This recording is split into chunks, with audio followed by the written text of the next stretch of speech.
Assalamualaikum warahmatullahi wabarakatuh. Pemirsa, berjumpa lagi bersama saya Rizky Amrina dalam Rabu Podcast. Tentunya akan membahas mengenai informasi menarik seputar Dinas Lingkungan Hidup dan Pertanahan Provinsi Sumatera Selatan, Sumsel Maju untuk semua.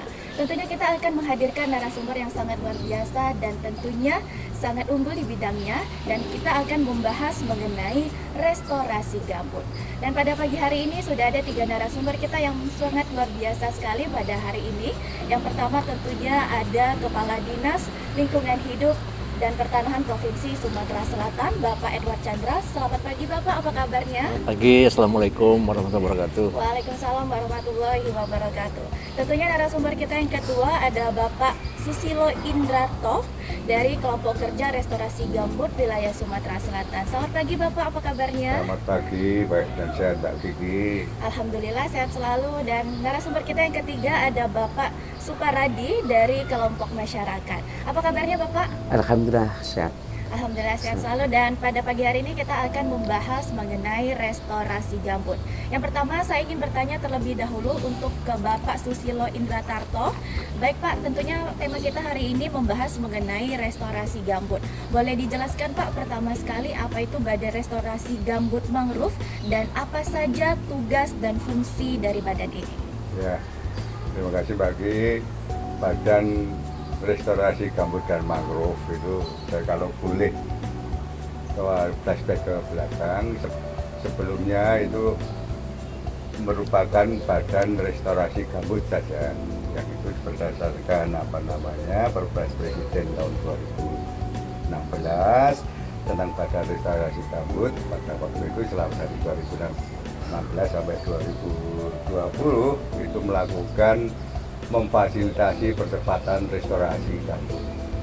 Terus pada tahun berdasarkan Perpres nomor 120 tahun 20 BRGM diperpanjang ya, yang merupakan lembaga non struktural itu diperpanjang dengan tugas yang sama, ditambah dengan untuk memfasilitasi percepatan rehabilitasi mangrove. Jadi kalau pertama itu gambut, restorasi gambut, PRG yang tahap 2 ini selain melanjutkan restorasi gambut ditambah dengan melakukan rehabilitasi mangrove. Begitu. Baik, tentunya kembali ke Pak Susilo, mengapa restorasi gambut ini perlu dilakukan Pak? Ya, begini, kita kalau boleh saya menceritakan gambut dulu. Gambut itu merupakan sebetulnya di kaki gambut itu terbentuknya gambut itu juga mungkin ribuan atau jutaan tahun yang lalu. Sebetulnya kalau kita di atas lahan gambut itu pada saat awalnya itu seperti kita berdiri di danau, Pak.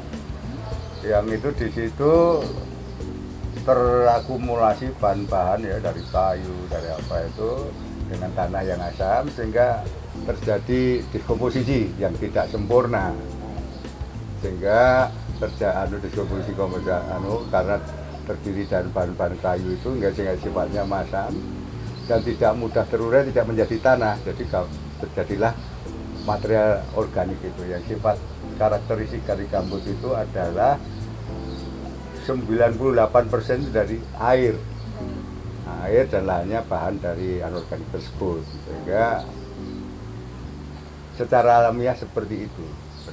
Yang di atasnya terus ditumbuh-tumbuhi dengan tanaman vegetasi hutan dan lain-lain sebagainya, itu yang gambut yang ideal. Nah, kenapa dengan berjalannya waktu gambut-gambut itu dimanfaatkan? Kalau kondisi alamnya itu harus terdiri dari air, tertutup di atasnya turun vegetasi, dimanfaatkan dengan dibuka kayunya, dilen-giring itu, terus diolah tanahnya dengan membuat kanal-kanal sehingga terjadi pengeringan, overdraining gitu, untuk pemanfaatan, misalnya dibuka untuk transmigrasi, untuk apa dan untuk pertanian, perkebunan dan lainnya, sehingga terjadi overdraining. Jadi sifat-sifat dasar itu berubah, yang seharusnya basah itu menjadi kering, yang terjadi baru kali dah disitulah itu menjadi kering terurai, jadi ketergantungan terurai sehingga mudah terjadi kebakaran atau terjadi subsiden banjir pada penurunan itu di musim kemarau terjadi banjir, pada saat musim kemarau itu terjadi kekeringan yang menjadikan bahan untuk terjadinya kebakaran. Itu di situ ada manusia, di situ ada bahan bakarnya, di situ ada api, triangle itu yang memicu terjadinya kebakaran yang sampai saat ini kita ketahui dengan adanya kebakaran itu banyak kerugian dari kesehatan, penerbangan dan lain-lain sebagainya. Baik, tentunya kita beralih ke Kepala Dinas DLHP, tentunya Bapak Edward. Apakah restorasi gambut ini dapat mencegah kebakaran hutan, Bapak? Ya, tentu saja seperti yang disampaikan tadi oleh Bapak Susilo bahwa sebagian besar kandungan air ya dari lahan gambut ini. Nah, kemudian saat ini makanya direstorasi karena diharapkan tetap dipertahankan kandungan air tadi. Maka di dalam program dari Badan Restorasi Gambut dan Mangrove ini ada yang dikenal dengan pembasahan atau rewetting, salah satunya untuk menjaga tinggi muka air sehingga lahan gambut ini tetap dipertahankan kebasahannya. Dengan demikian, kalau lahan gambut tetap dipertahankan kebasahannya, tentu akan menyebabkan tidak mudah terbakar karena berdasarkan hasil pengamatan, penelitian juga menyebutkan bahwa sebagian besar penyebab dari kebakaran hutan dan lahan ini ya karena perbuatan manusia juga. Sehingga dengan demikian diharapkan yang pertama tadi kebasahan dari lahan gambut tetap dipertahankan, kemudian juga mengedukasi masyarakat yang ada di sekitar lahan gambut agar peduli juga terhadap kelestarian lahan gambut. Dengan demikian tentu berdampak signifikan terhadap pencegahan terjadinya kebakaran hutan dan lahan. Baik, mungkin apa saja Pak? Mungkin ada program ataupun juga upaya dari pemerintah agar mencegah kebakaran hutan ini dengan mungkin untuk membantu restorasi gambut sendiri? Ya, seperti yang kami sampaikan tadi melalui program Badan Restorasi Gambut terkhusus untuk di provinsi ini juga mendapatkan tugas melalui tugas pembantuan, yaitu di mana dalam hal ini kalau di Provinsi Sumatera Selatan selain di Dinas Lingkungan Hidup dan Ketahanan juga ada dari Dinas Kehutanan, kemudian juga ada dari Dinas Pemberdayaan Sumber Daya Air. Nah, tadi seperti yang kami sampaikan, selain melakukan kegiatan pembasahan, juga ada kegiatan penanaman revegetasi terhadap lahan-lahan yang sudah rusak atau bekas terbakar, ditanam kembali dengan tanaman-tanaman hutan yang cocok untuk di lahan atau kawasan gambut. Kemudian juga dilakukan kegiatan revitalisasi peningkatan atau sumber mata pencaharian penduduk di sekitar lokasi lahan gambut. Diberikan bantuan-bantuan yang berbasis kelompok masyarakat. Mereka diberikan insentif permodalan, kemudian peralatan, pembinaan, pelatihan, sehingga mereka menjadi berdaya. Dan dengan demikian mereka ada juga yang memanfaatkan hasil hutan atau lahan gambut itu sendiri maupun kegiatan-kegiatan lain yang juga ada kaitannya dengan perekonomian di sekitar lahan gambut. Itu yang dilakukan dan sejauh ini sudah cukup dirasakan manfaatnya terutama bagi masyarakat. Ya. Baik, tentunya kita juga sudah hadir narasumber kita yang merupakan pengrajin purun, Bapak Sukaradi. Boleh Bapak dijelaskan mungkin pengrajin purun itu bagaimana dan produk apa saja yang sudah dihasilkan? Silakan. Terima kasih Pak Kiki. Pengrajin purun artinya purun ini adalah tumbuhan yang hidup di gambut. Nah, proses pembuatan ini tikar purun. Jadi tikar purun ini adalah memang bahan pokoknya dari memang purun. Ya. Nah, terus pengelolaannya ini memang sebelumnya ada BRG ini, jadi dia masih menggunakan cara tradisional, hanya membuat tikar. Membuat tas itu tidak terlalu banyak, hanya sebagian orang. Sehingga keterampilan masyarakat itu selama ini memang boleh dikatakan belum terampil untuk membuat itu. Tapi dengan keberadaan BRG ini alhamdulillah masyarakat sudah banyak yang terampil bisa membuat bermacam-macam yang menggunakan bahan purun. Ya. Seperti yang kami pakai. Ya, seperti yang kita pakai tanjak, mungkin tanjak dari purun yang iya, biasanya menggunakan bahan songket songket, ya, iya. yang dijadikan tanjak, ternyata bisa dari purun juga. Dari tas juga Jadi tas juga bisa. Jadi ya, sendal Pak, ya? kita bikin semua itu. Untuk harganya mungkin Pak, berapa untuk kisaran harga mungkin dari tanjak dulu berapa biasanya dijual Pak? Tanjak ini bersekitar 10 sampai 15 ribu. 10 sampai 15 Iya. ribu. Untuk tas sendiri? Tas itu paling tinggi 25 ribu. 25 ribu. Berarti bisa juga meningkatkan perekonomian. Iya, tergantung dia bahannya. Jadi bahan pada motif. Jadi tapi kalau di dasarnya itu paling mahal 15 ribuan. Tapi kalau sudah dimotif, dia tergantung motifnya. Ada juga yang sampai 150 ribu, ada juga yang mencapai 500 ribu. Wah, ada yang mencapai 500 Iya. ribu.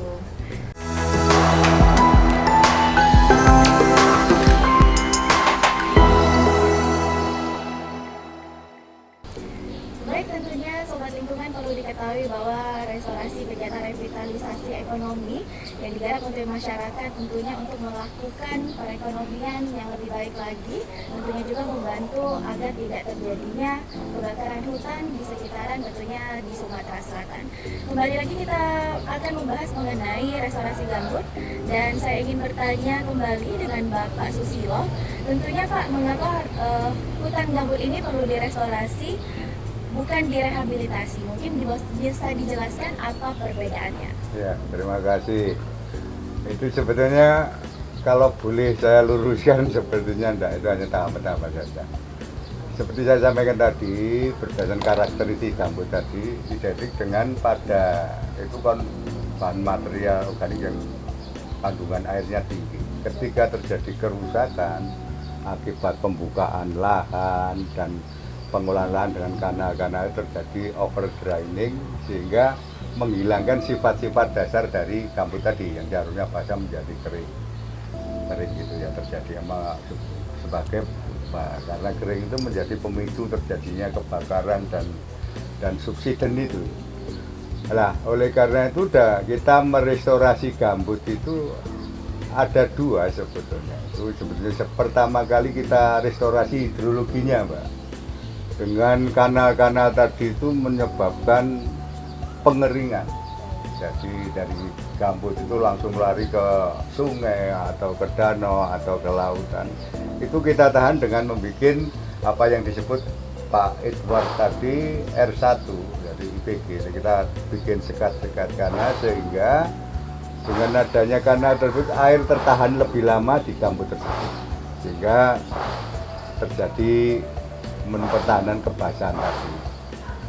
Setelah terjadinya pengeringan ini selain run off dari kanal tadi itu ada juga penguapan air dari itu, makanya perlu untuk mengatasi tingginya penguapan tadi. Belum tentu yang nguap sama yang ngalir itu banyak yang mengalirnya. Yang penguap tadi kita lakukan revegetasi namanya. Yang tadi sebetulnya rehabilitasi tadi revegetasi, kita menanam kembali.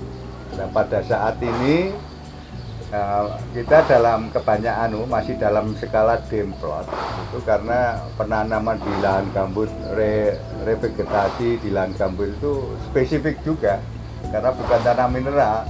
Kita melakukan revegetasi atau rehabilitasi dalam skala demplot itu maksudnya untuk uji coba sebetulnya jenis-jenis yang paling cocok di lahan gambut itu apa kita tanam, itu lutung atau jenis-jenis yang endemik yang ada di situ, baru kita ketahui. Di samping itu untuk mengetahui teknik penanamannya bagaimana. Karena mungkin pada di gambut itu ya, itu ada, kalau kita boleh mengidentifikasi dari zona air itu ada yang gambut tergenang sepanjang tahun karena letaknya pendek. Ada yang tergenang musiman pada bulan-bulan tertentu ada. Terus ada yang nyemek-nyemek seperti mie Jawa itu. Nah, kalau yang nyemek-nyemek mie Jawa itu lebih mudah untuk dilakukan penanaman. Dan nanti kalau tergenang tahunan, musiman itu harus kita bikin teknik dengan itu silvopostri itu. Jadi pada saat terjadi genangan, air itu ada di selokan di kanal-kanal yang sifatnya tertutup ini, hingga di atasnya masih bisa ditanami, tidak terjadi kematian dalam penanaman itu. Nah, kalau tergenang sepanjang tahun, mau tidak mau ini pilihannya terbatas.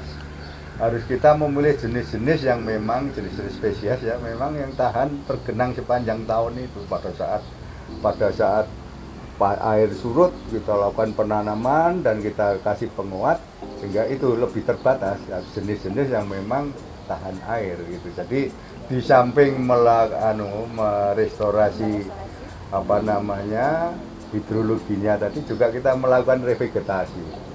Tambah lagi itu tidak cukup, yang untuk merestorasi itu di samping merestorasi biofisik wilayahnya, kita juga merestorasi masyarakatnya yang ada di situ dengan revitalisasi ekonomi untuk meningkatkan pendapatan. Terus masyarakat dulu mengolah lahan itu dengan mengeringkan karena itu secara ekonomi paling murah, Pak Edward. Masyarakat begitu, dan dulu dengan mengeringkan air dan membakar untuk menelek-elek itu karena dulu paling murah, dan dulu dilakukan sejak zaman dulu itu tidak masalah. Ketika itu gambutnya masih bagus, gambut rusak dilakukan dengan cara yang sama, nenek moyang kita itu akhirnya terbakar, tidak terkendali kemana-mana. Oleh karena itu BRGM itu selain merestorasi biofisiknya juga merestorasi sosial ekonomi masyarakatnya itu dengan mencari alternatif ekonomi. Contoh yang paling ideal ya purun tadi, Pak. Di situ kan banyak, di gambut itu memang melimpah ruah bahan purun itu. Melimpah ruah menjadikan pembangunan yang bisa meningkatkan perekonomian.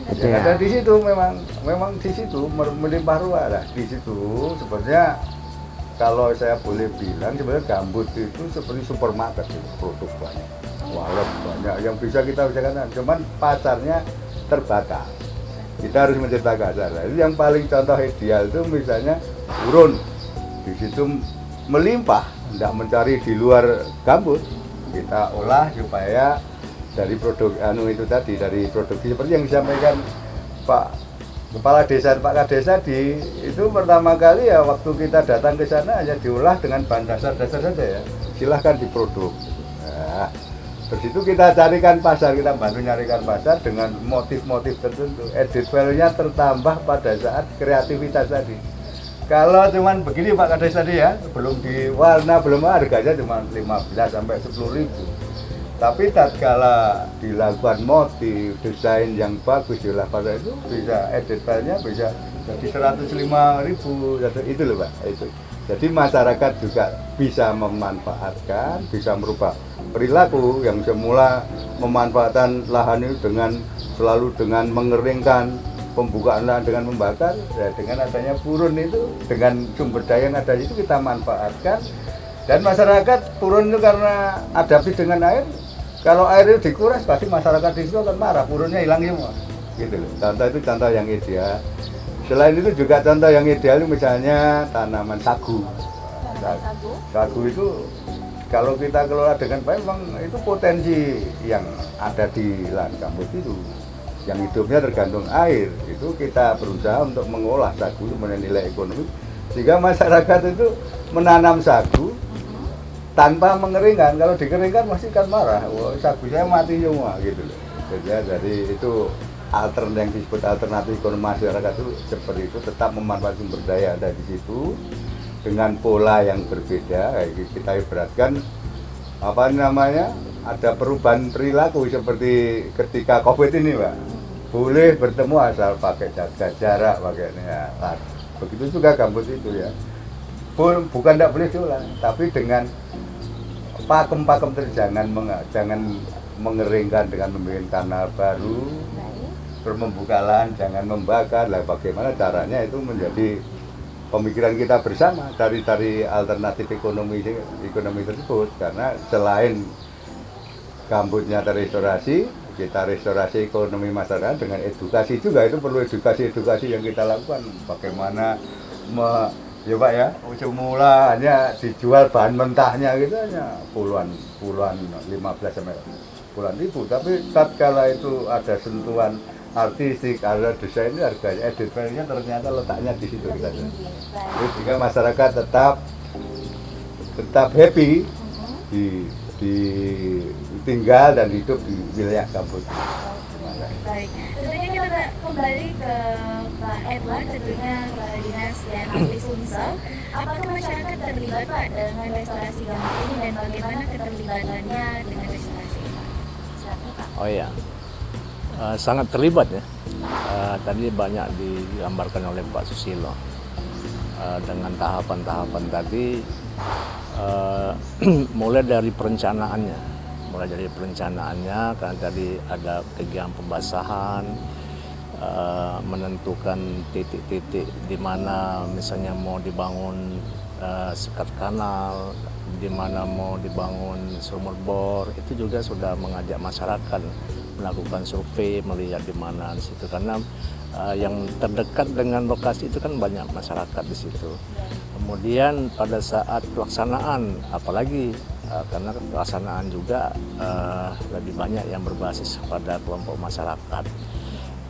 Seperti tadi untuk kegiatan rewetting atau pembahasan tadi, membangun sekat kanal, kelompok bergotong royong, kemudian juga mendatangkan bahan-bahan, misalnya ada kayu gelam juga, kalau bisa yang paling dekat dengan lokasi itu bisa diambil di situ.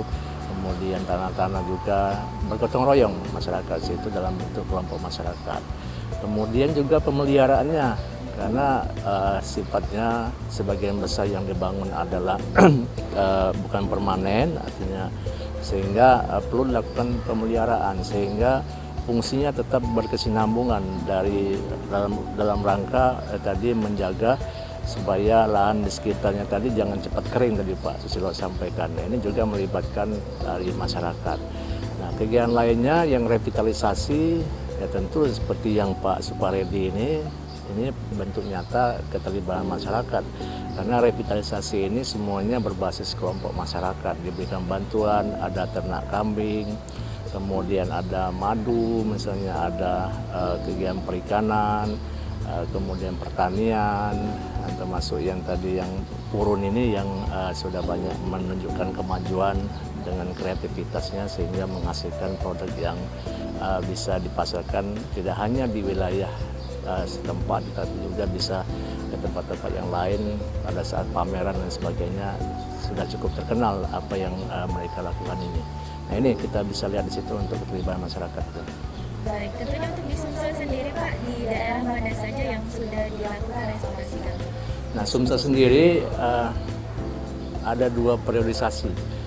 Periode yang pertama 2016 sampai dengan 2021 ya. Nah, ini targetnya untuk lahan yang direstorasi lebih kurang 656.000 hektar.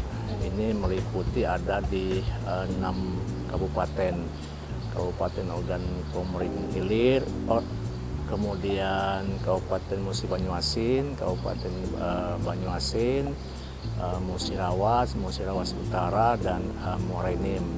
Nah, kemudian di untuk periode yang kedua 2021 sampai dengan 2024 seiring dengan perubahan menjadi BRGM juga berlanjut, targetnya 148.000 hektar yang menjadi target untuk direstorasi. Nah, ini tersebar di dalam 18 Kesatuan Hidrologis Gambut namanya KHG, kemudian ada di 6 kabupaten dan di 21 kecamatan serta 50 desa. Nah, yang sudah dikerjakan juga sudah cukup banyak. Ada lebih kurang 281 sumur bor, 1041 sekat kanal, kemudian ada 70 hektar revegetasi, dan ada juga 87 kelompok masyarakat, salah satunya dari kelompok Pak Suparedi ini. Ini yang ditugaskan kepada pemerintah provinsi melalui tugas pembantuan. Ada lagi mekanisme mungkin Pak Susilo yang tepat menyampaikannya melalui mekanisme penugasan. Mekanisme penugasannya tersendiri kemudian Pak ya.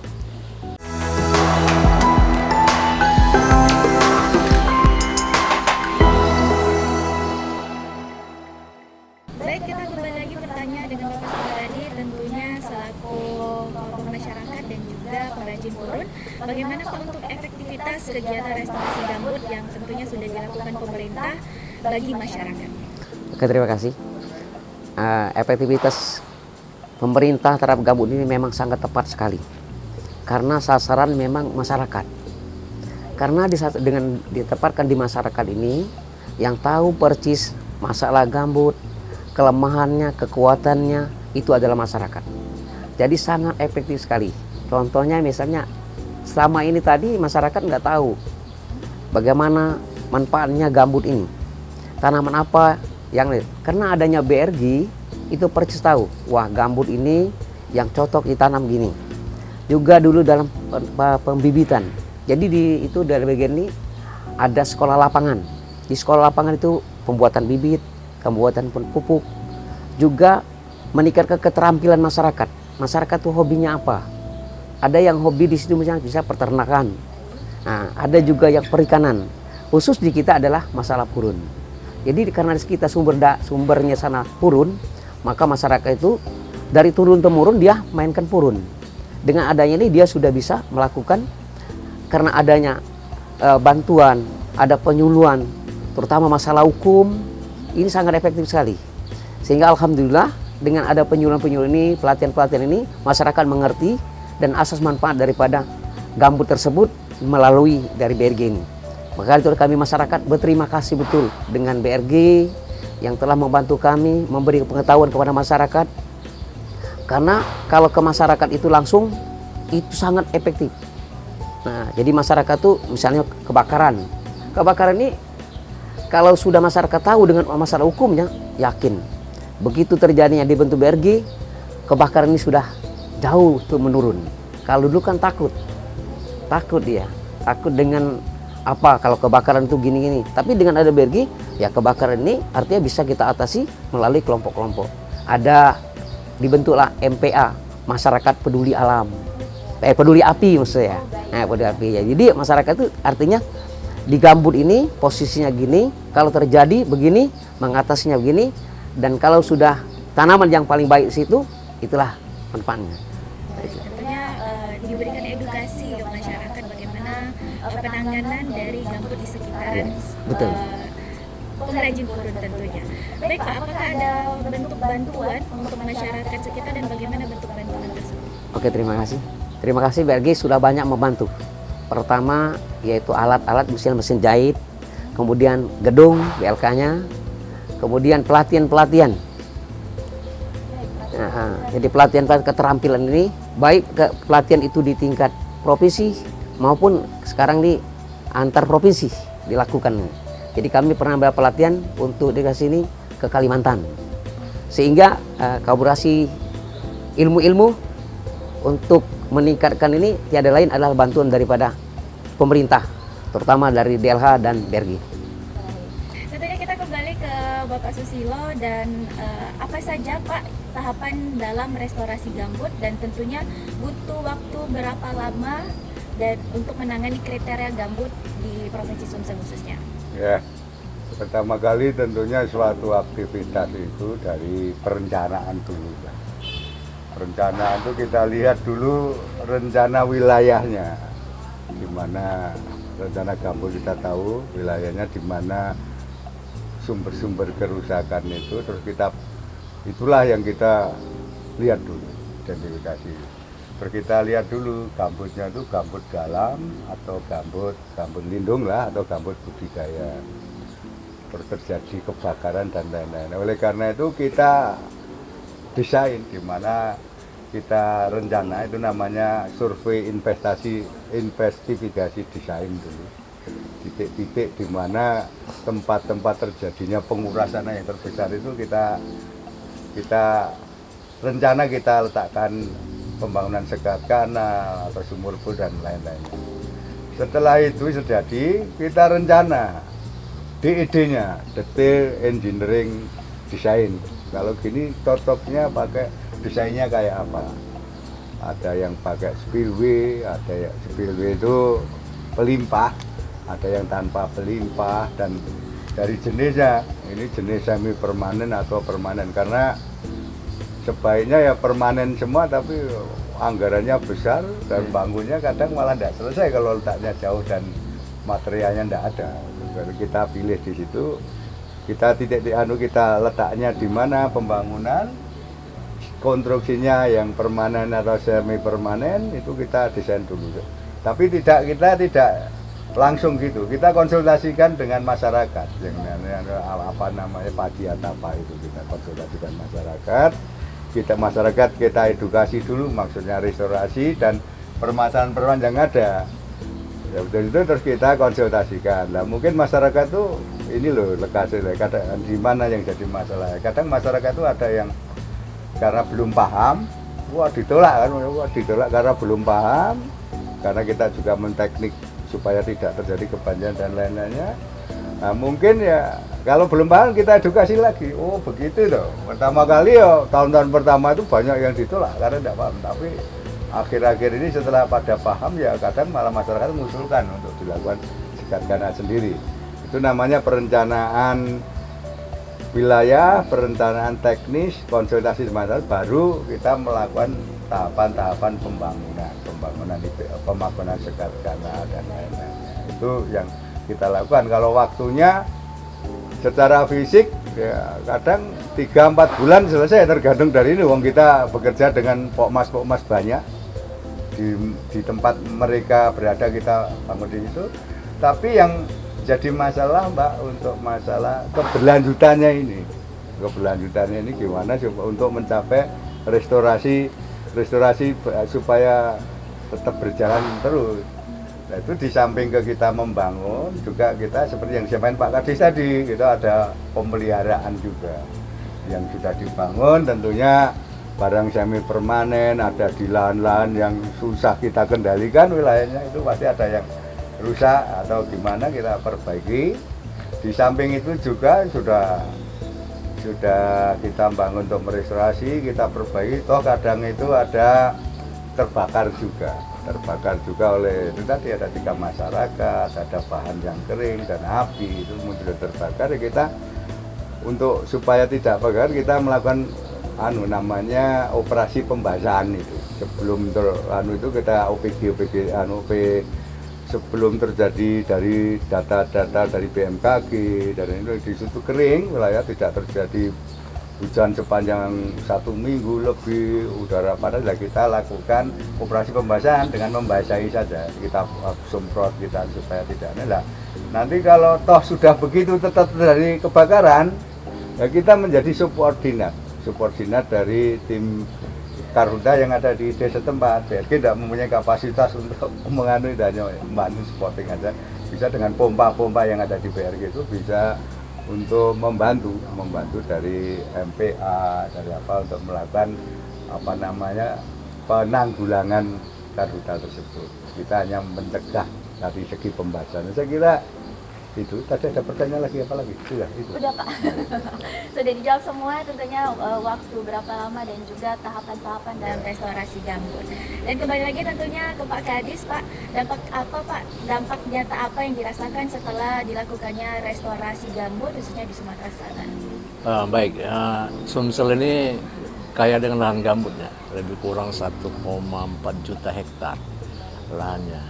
Jadi sangat tepat jika dijadikan salah satu prioritas dari BRGM. Prioritasnya adalah Sumatera Selatan untuk mengendalikan merestorasi lahan gambut dalam rangka pengendalian menekan angka kebakaran hutan dan lahan.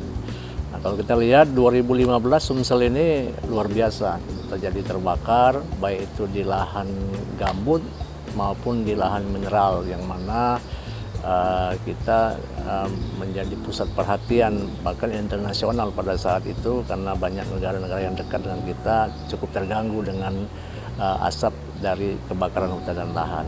Seiring dengan perjalanan program seperti yang sampaikan tadi, intervensi program-program pada lahan gambut melalui Badan Lestari Gambut ini, perlahan kita lihat terjadi penurunan yang signifikan, baik itu hotspot maupun angka kebakaran hutan dan lahan. Memang banyak pihak yang ikut ambil bagian di dalam pengendalian kebakaran hutan dan lahan ini yang tergabung dalam Satgas Karhutla. Jadi ada dari pemerintah daerah, kemudian dari TNI, Polri, ada juga dari NGO, ada juga dari tingkat kementerian, tingkat pusat, dan juga berbasis masyarakat seperti tadi ada kelompok masyarakat peduli api. Dengan demikian, dengan adanya saling bahu-membahu di dalam rangka mengendalikan kebakaran hutan, termasuk menjaga kelestarian ekosistem gambut ini, kita dapat merasakan manfaat atau dampak yang signifikan terhadap menurunnya angka kebakaran hutan dan lahan di Provinsi Sumatera Selatan. Dan yang lebih penting lagi, selain menurunkan angka kebakaran hutan dan lahan, juga dapat meningkatkan kapasitas masyarakat, karena banyak masyarakat, kelompok masyarakat yang diintervensi, diberikan edukasi, pendidikan, pemahaman tentang lahan gambut ini bahayanya apa kalau terbakar. Karena kalau sudah terbakar, lahan ini sulit dipadamkan. Gitu. Maka tadi seperti Pak Supardi disampaikan, diberitahu bahayanya kalau sudah sampai terbakar, sehingga mereka diberikan pemahaman, membuka lahan misalnya tidak dengan cara membakar, dan juga mencegah terjadinya apabila terjadi api, juga turut serta untuk segera dipadamkan. Saya kira itu dampaknya. Dan tentunya terakhir Pak, bagaimana harapannya mungkin untuk masyarakat dan juga warga sekitar agar sama-sama tidak terjadi titik hotspot dan juga tidak terjadi kebakaran hutan dan lahan di Provinsi Sumsel? Ya, saya kira kita harapkan sama-sama kepedulian kita bersama. Kita dari sisi pemerintah, tadi kami sampaikan, baik itu pemerintah pusat, pemerintah provinsi, vertikal, TNI, Polri, RSM, semua ikut ambil bagian dan semua dalam satu kesatuan untuk mencegah atau mengendalikan kebakaran hutan dan lahan, dan ini tetap solid untuk di Provinsi Sumatera Selatan. Dan bagi kepada masyarakat sendiri, kita menghimbau untuk sama-sama kita menjaga lahan di sekitar kita, apakah lahan mineral atau lahan gambut, supaya sama-sama dijaga, jangan sampai terbakar. Apabila ada yang terbakar, tetap sama-sama bergotong royong untuk segera dipadamkan. Dan kepada lagi teman-teman konsesi ya Pak Susilo ya, juga kita harapkan peran sertanya untuk menjaga lahan mereka sendiri yang sudah diberikan izin oleh pemerintah untuk tetap dijaga, punya SOP, punya personil pengendalian kebakaran hutan dan lahan, punya peralatan yang lengkap. Ini menjadi kewajiban bagi setiap pemegang konsesi dari baik itu lahan hutan maupun perkebunan. Demikian. Tentunya untuk Pak Susilo sendiri, bagaimana Pak harapannya dengan adanya restorasi gambut ini agar tidak terjadinya lagi kebakaran hutan dan lahan khususnya di Provinsi Sumsel?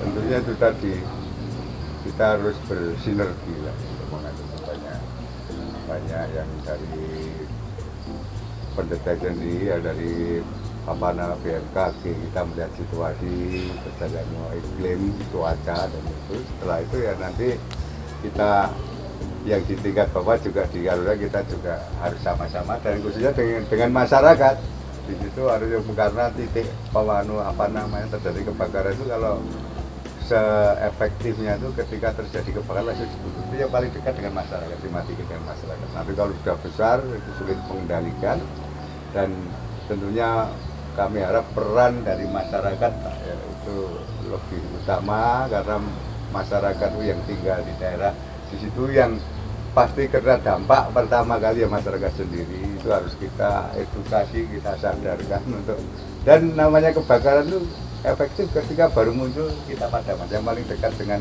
permasalahan itu ada masyarakat. Tentunya dengan para program konsesi juga akan untuk menjaga wilayah yang hati-hati menjadi tanggung jawabnya semua perusahaan menjadi satu seperti yang disampaikan Pak Kasih. Saya kira itu namanya sinergi itu yang kunci. Terima kasih. Baik, tentunya untuk Suparadi sendiri sebagai pengrajin dan juga sebagai masyarakat sekitar lahan gambut, bagaimana harapannya Pak? Ya, harapan kita dari masyarakat artinya dalam menanggulangi kebakaran ini bersama dipikul, sama dijinjing, dengan sama dijinjing, dan tentu harapan yang paling utama lestarikan gambut, masyarakat sejahtera. Baik, lestarikan gambut dan masyarakat Sejahtera. Baik, tentunya terima kasih untuk Bapak Edward Chandra selaku Kepala Dinas Lingkungan Hidup dan Pertanahan Provinsi Sumatera Selatan sudah meluangkan waktunya tentunya bersama Rabu Podcast, dan juga Bapak Susilo Indarto selaku Kepala Kelompok Kerja Restorasi Gambut Wilayah Sumsel, dan juga Bapak Suparadi selaku pengrajin turun dan juga masyarakat sekitar restorasi gambut, dan diharapkan juga sama-sama bersinergi antara pemerintah dan masyarakat agar tidak terjadinya kebakaran hutan dan lahan khususnya di Provinsi Sumatera Selatan. Terima kasih Bapak. Sama-sama. Dan tentunya pemirsa, terima kasih sudah menyaksikan Rabu Podcast pada hari ini. Tetap saksikan Rabu Podcast setiap hari Rabu dan hanya di YouTube dan juga di Spotify di Provinsi Sumatera Selatan. Terima kasih, saya Rizky Amrina pamit undur diri. Wassalamualaikum warahmatullahi wabarakatuh. Waalaikumsalam warahmatullahi Terima kasih, wabarakatuh. Pak. Sama-sama, terima kasih Mbak Ike. Alhamdulillah cuacanya. Ya.